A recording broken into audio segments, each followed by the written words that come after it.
so much for taking the time to talk with me this evening. Thank you, Garlia.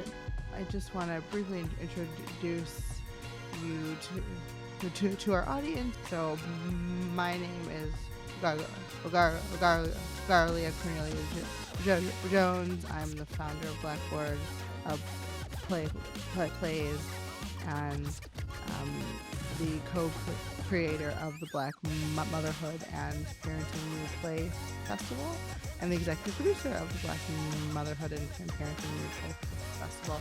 And this is Deb Patrick, the writer of Right Behind You. Welcome to our bit of a space, Deb. Thank you, Garlia. I just want to start off by asking you about your journey to a play.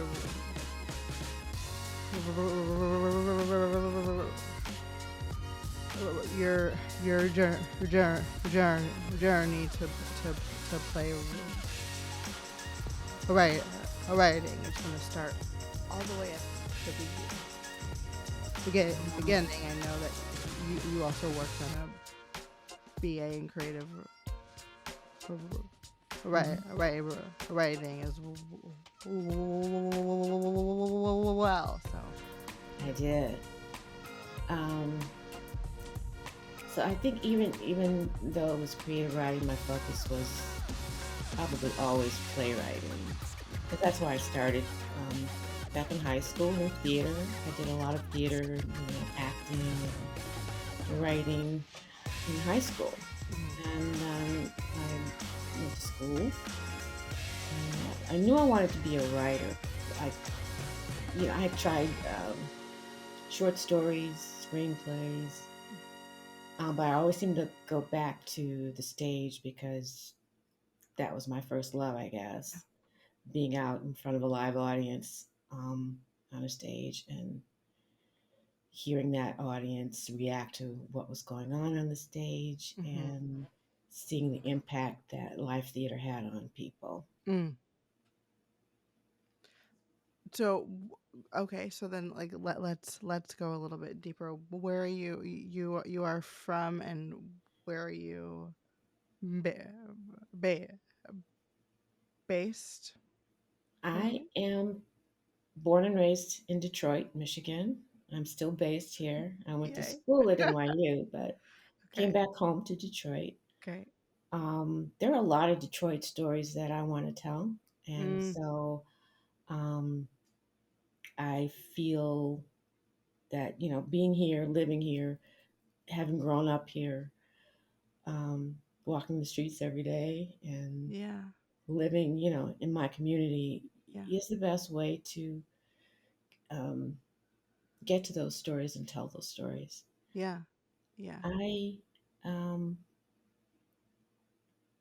I'm always influenced by what's going on around me. Mhm. I belong to a local playwrights group here called the Detroit Playwrights Lab, Okay. and we are um, meeting every other week, sharing our work, um, and supporting one another in our efforts to be playwrights. And Mhm. it's exciting, it's encouraging, and it reminds me of uh, more of the stories that I want to tell. Mhm. So we have that in common, both being fr- from from The Motor City. Detroit. Yep, I was also born and raised there, and spent quite a bit of time going back and forth. See? Yep, between the Obsidian Theater Festival, and then t- t- t- t- t- teaching at Wayne State. I've also been going back and forth to Detroit now for about 6 7 years, and just really honing in on making that artistic space, and sort of going back home and sort of like fulfilling this childhood promise. And so I'm always excited when we have Detroit artists and Detroit pl- playwrights in this space and in this fe- festival. And you talked about all the Detroit stories that you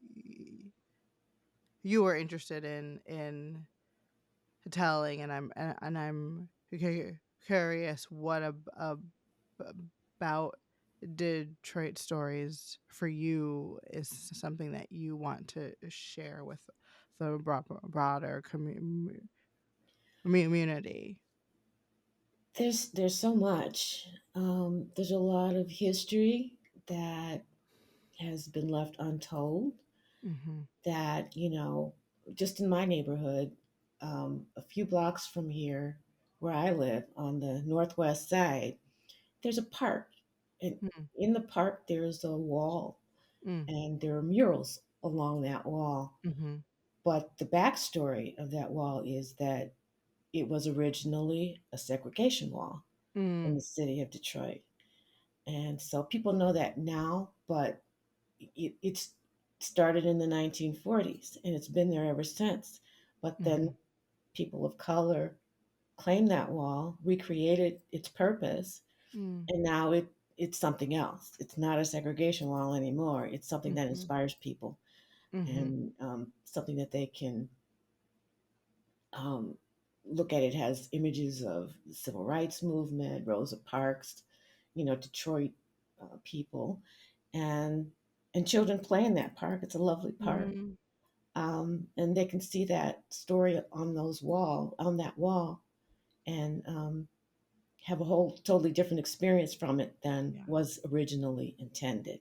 So Mm-hmm. stories like that. But I'm also writing something right now that happened in the city in 2022. There was an active shooter in my neighborhood Mm-hmm. on the streets of Detroit, which was totally unusual because it never happened before. Right. But it was my neighborhood, and this young man who's like 19, I believe, um, one Sunday morning was walking through my neighborhood, and he shot three people. He killed three Mm-hmm. people, wounded another, and a dog. And so the stories of those innocent people, those victims, is something that inspired me to write something. And Mm-hmm. also my own experience of being sheltering in place during that Yeah. terrible time. Yeah. So I'm writing something about that. So there are things in the recent past and things in the distant past that resonate with me. And I think there's stories that need to be told and that people want to hear. Yeah. For sure.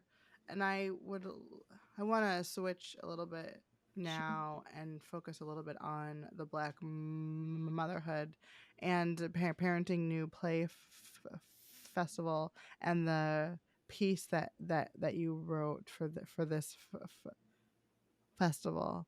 Mhm. Would you please share an overview of where this story came from and a glimpse about what it is? Right behind you um, is a story that came out of the pandemic. In March of 2020, 4 years ago this Mhm. month, was when things started really getting out of control, and we started knowing what COVID really was and what it Mhm. was going to do. And there were people that I know that were personally impacted by that, people who lost people. Um, and we all went through that experience. I couldn't write anything in the moment, Mhm. in the years that we lived through it. It wasn't Right. until a year or so after the worst of it that I started to sit down and think about what story I wanted to tell from the experience that we had lived through. Right. And then I was also thinking about how families coped Mm. and what families went through. Um, the intersection of uh, family life and that Mhm. experience, that pandemic. And I just, um, I guess, focused on people I knew who had lost Mhm. Mhm. people, and then my own kind of family experience, and put the two together to create this story about a family whose matriarch um, gets COVID and Mhm. um, is dying from it, and Yeah. how the family copes with that. Yeah. Yeah. And I I'm also thinking, as you've just mentioned, 4 years ago, practically 4 years ago to to to to, to today, um, because we are okay capturing this on March 13th of 2024, and this was the day that many theaters began to shut Mm. down. So it is an interesting. I actually hadn't made that connection that we were kind of capturing on this day. Um, yeah, so just sort of taking moment to acknowledge that uh, that um and and thinking about whenever I was in the rehearsal room, and I really enjoyed being in the space, like the the the company, from the director to all of the actors, just created such a warm space that I think I just sat in rehearsal just to be there. um and there, it's not often that black women get to gather in that space. So something about it just really felt very very special for me. And so I'm also just appreciative that your story really br- brought that room together, that felt to me very peaceful and magical too. Um, It uh, amazed me going through the process, the whole development week, yeah.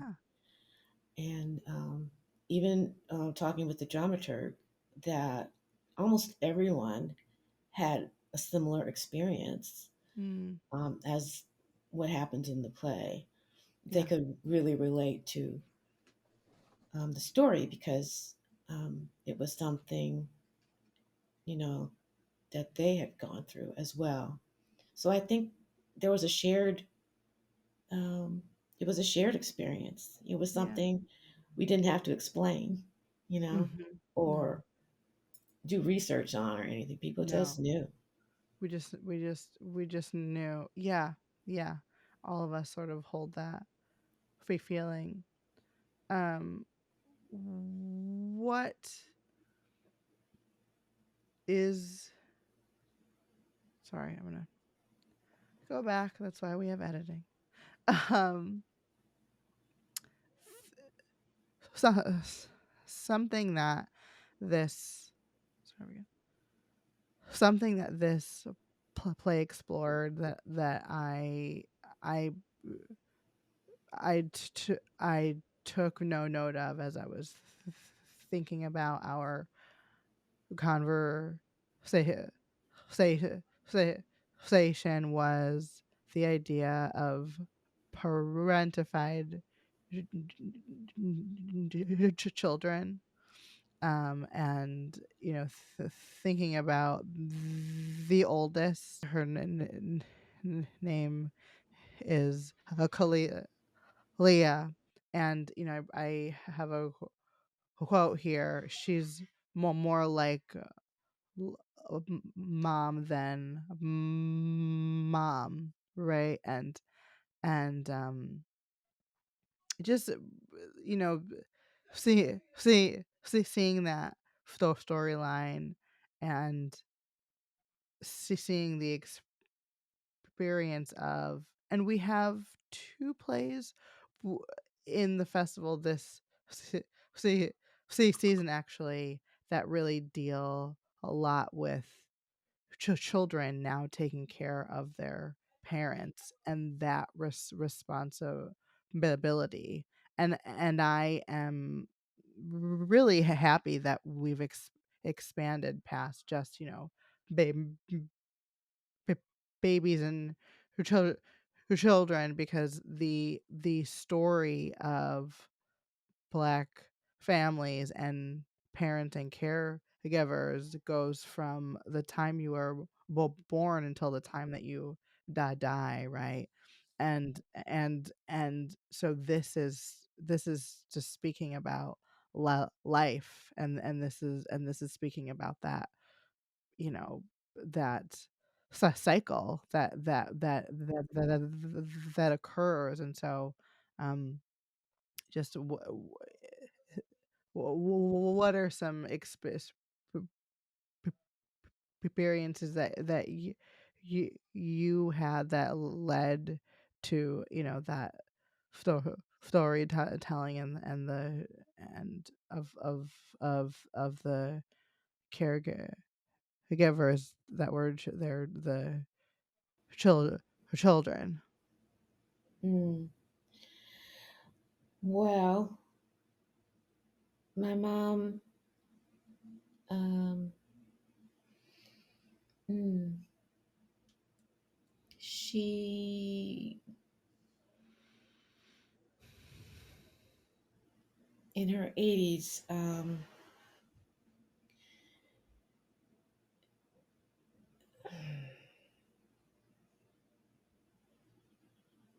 well, I have three sisters, so there's four of us, Mm. and no brothers. Mhm. Um, and my mom divorced after 40 years of marriage, so she was Okay. alone for a time. And um, at some point, she decided her house was too much for her, and she found a place she liked and moved there. Mm. And all of us, the four of us, would take days of the week. I think I had Sundays and Wednesdays, and my other sisters had other days. And every day, my mom had one of her daughters or one of her grandchildren Mm. come to see her, make sure she was all right, if she needed anything, Mm. take her to an appointment or whatever. We, we, I remember that. Um, I mean, each one of us brought something to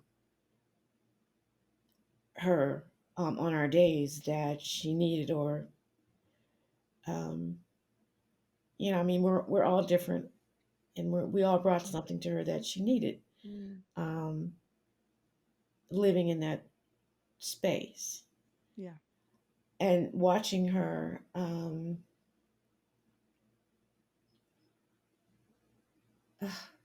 It's such a difficult topic because there's so much that you want to do for your parent. Your parent raised you. Mhm. You know how hard that is when you raise your children. I have a Mhm. daughter, adult daughter now, that I raised alone. I was a single parent. Mhm. So when the time came that my mom needed care, um, we all wanted to give that care, but it was difficult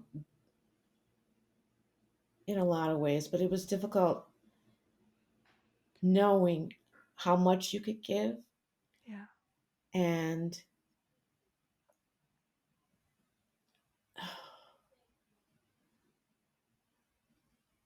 how much you could give without it becoming, and I don't want to say the wrong thing because what came to my mind was without it becoming detrimental to you. Yeah. But by that, I mean, there's only so much you can give. You have other people that you have to give to. You have children. You have a job. You have your own personal pursuits and needs. Hmm. Um, but your mother is your mother, and you love your mother, and you try to give as much as you possibly can. Yeah. And so, going through that journey of of even finding your mother, because at that point in your mom's life, you learn things about her that you didn't know before, Yes, for sure. and it sort of adds to your relationship. And the things that you find that she needs from you, you Hmm. learn about that too, because you in some ways you become closer because oh, you find out how much alike in certain ways you are like your mom, and then you find out the differences as well. But being adults together, you can work through those things and just find moments that um, one thing that's in the play that's from my life is that we would sit around my mom's place and do puzzles together and listen to Mm. audio books while we did the puzzles. I love that. And that was really, she loved that and I loved that, and we would talk about all kinds of things just sitting there Mm. doing puzzles and listening to Yeah. audiobooks. Yeah. Yeah. I learned a lot of, about my own mother, a lot of things I didn't know before because we were of a Hmm. certain age, Yeah. together and trusted each other. And it was just a wonderful thing. It sounds very simple, but um, it was a wonderful thing to me. Yeah. So I guess I learned, I mean, it's that, but it's also um, the physical care, the um,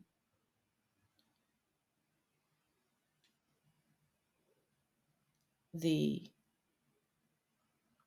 making sure that she eats. It's making sure Yeah. that she, you know, bathes and dresses, making Hmm. sure she combs her hair, making Yeah. sure that she gets her pills every day, making Hmm. sure she gets exercise and takes a walk. All of that stuff, you you you love doing it when you do it. You just have to figure out how do you make time to do that and give to your mom as much as you can, because she's your mom and she needs you. And so sometimes you feel guilty and sometimes you feel angry and sometimes you feel sad. Um, but mostly you feel joy because Mm. you're giving something to your mom that she needs. And, you know, I'm not sure where to stop. I'm No, not sure. I mean, I appreciate everything that you're saying and everything that you're sharing, and it makes me think about my own parents, um, and just life. Um,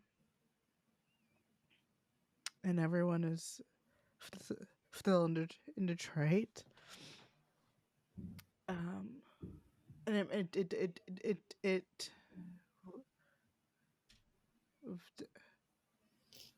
like what you are s- s- saying really reminds me of of my own mom who has been a caregiver for so many people. Mhm. Um, After she retired, it seemed like her full time job has been caregiver. I think there like like this is maybe it's 4 or 5 people at the end of their life that she is the person that is taking things on for them. Um, and maybe end of life is a bit like some it's really at the end and others it's just when they're older. Um, and I remember being 14 when my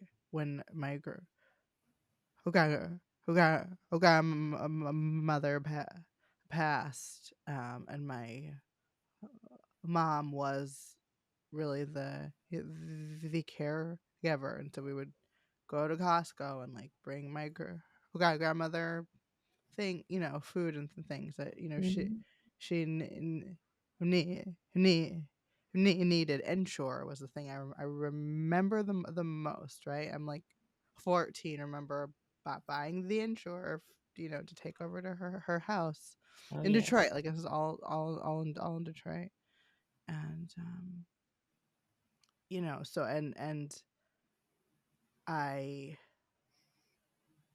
like my my both my parents, my mom especially, keeps a lot of things very private. But like she has always talked about stories that her mom would share. So as you're talking about your experiences sharing stories with your mom, it's just making me think about that family time and the family time that you were talking about with the audiobooks and the puzzles is even reminding me of something I do with my own kids. Like we, excuse me, have tried to do a lot more family game nights with just the three of us, Mhm. this year. And so it's just games. We recently just bought a new puzzle, and I love audiobooks because my schedule is quite crazy, and the only way I will read is if I listen to it, and I'm in the car a lot, so it's like that's the best way. So I like it's so I can like see you and your mom and your family. Like I'm Mhm. seeing this, and I think it's so beautiful, and it's one of the things I appreciate about this space with the festival is that we have this ability to share your story, and that your story connects my story, and our audience. We know that we are connecting to others through this. um and so I just appre- appre- appreciate that, and all that you've share share share share shared with me here, as I sort of look at my list of questions. Right, I mean, you've shared a bit about your journey, but I'm curious how easy or hard it was for you to continue to write plays as a single parent. Um, Very hard. yeah. Um, so there was I, I actually consider this time in my life like act two, because Mm, mm. there was an act one when I was like right out of school, and I lived in New York for a time, and I was writing, and I had that um, uh, play with done by the Frank Silvera Writers Yeah, Workshop, yeah, yeah, yeah. and Then I got pregnant and I came home to Detroit and um, got a full time job. Mm. And, I took parenting seriously. I Mhm. wanted to be a good mom, I wanted to do it the right way. Um, I kind of go at things like all out. If Mhm. I'm going to do it, I'm going to really do it right. Mhm. Mhm. And so I kind of put writing on hold for a while. Mm. Then I would try, when she was older, try and find opportunities to write. Mhm. After she goes to bed, Mm. um, whenever my mom is babysitting, Yeah. you know, looking for opportunities to write. And honestly, I could never find enough time Mm. to complete anything. So Mhm. I would have Mhm. ideas and I would write my ideas down and I would You're right. try, but it would Yes. never. Yes, I understand. Yeah. I overstand. Yes. and and and so as she grew older, and I would find more time, but it really still Yeah. didn't click again into Act Two until my daughter went off to college, Mm. and I was a empty Mhm. nester, and now I had Mhm. time, right, Yeah, absolutely. to go back to that. And I actually was starting to write screenplays at that time for a Mm. while, but that Okay. wasn't the best fit for me. And Right. I went back to First my love. first love, Yeah. and then that just started to work, and I got back into a playwrights group because I Wonderful. wanted that feedback, Yeah, that you absolutely. need, Yes. and just made a plan for myself. I'm going to get up every day at 4 o'clock. Good. I'm going to write for an hour or two, Yeah. and then I go to my little job. And so I have my routine where I work in the mornings when it's nice and quiet and my head is Mm. not full of 10 million other things. Yes. That's the best time for me. And I write every day. Love it. And over the last several years, it's been where I've been able to complete things now. And I'm Mm. building up a body of work. And it I feels love that. really good. Oh, I love that. And, entering, this festival, um, first time I saw it, I said, yeah, I've got to do that because this just seems perfect for this play that I'm writing. Yeah. And um, and the experience has been really absolutely fabulous from start to finish. Um, the development part and working with your dramaturg Jesse. Jesse, yeah. Yeah, the experience has been really exceptional. I got a lot out of it, and the play really moved forward. I think it improved because of the experience, and Yeah. I loved the director Oh, as well. Maya is She was amazing. really fabulous. She was He just like is spot on everything, amazing. and so it's been really good for me personally, for my writing and for the play in particular. And I would, I'm anxious to see the other plays and see Yes. um, what the other playwrights are doing. It's Yes. wonderful. But so my journey, it. This is Act Two, Yeah. and I feel like at this point in my life that I just want to go all in and do as much as I can. I Tell the love it. stories that I have in me. Tell the stories, the Detroit stories, and other Yes. stories that I've been like storing up and writing down, but not completing. Now Absolutely. is the time for Yes. me to do that. And Yes. yeah. I mean, I had a question and thank you so much for sharing all of that. I had a question about what about the this festival stuck out to Mm. you, but I feel as if you have answered so much of it. Just speaking about something that really meant a lot to you and felt like Mhm. you could find, if I'm paraphrasing it, but you could find a home here.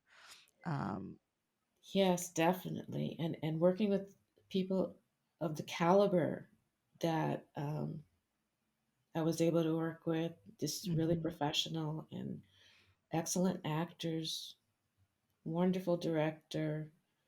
I'd never, believe it or not, worked with a dramaturg before, so that was Mm, a new experience, yeah, and really loved it. yeah. I will say this was the first year that we're in this new structure where we've added that development period Keep it. and keep it. Okay. Good to know. Good to know. I'll tell the people in charge. That is really good to hear, and that also just comes from my being a playwright who, my kids are in the other room. I don't know how many plays I start that are in my head that I just would like somebody to help give me the space and resources to finish. But I'm so thrilled every year to see how this festival is expanding and to have you as part of this festival, somebody from my hometown. So not only are you from Detroit, you were in New York, you have the story that I'm just so happy that we're able to support, right? And I'm so happy that we're able to be part of your act too, because that's really meaningful, and I really hope that this helps deepen that act too for you, and that the experience here is only the start of something else for you Thank and for this you. play. Yeah, Thank absolutely. you. You're welcome. Well, with that, is there anything else you want to share share with our audiences about this process or this play? Um,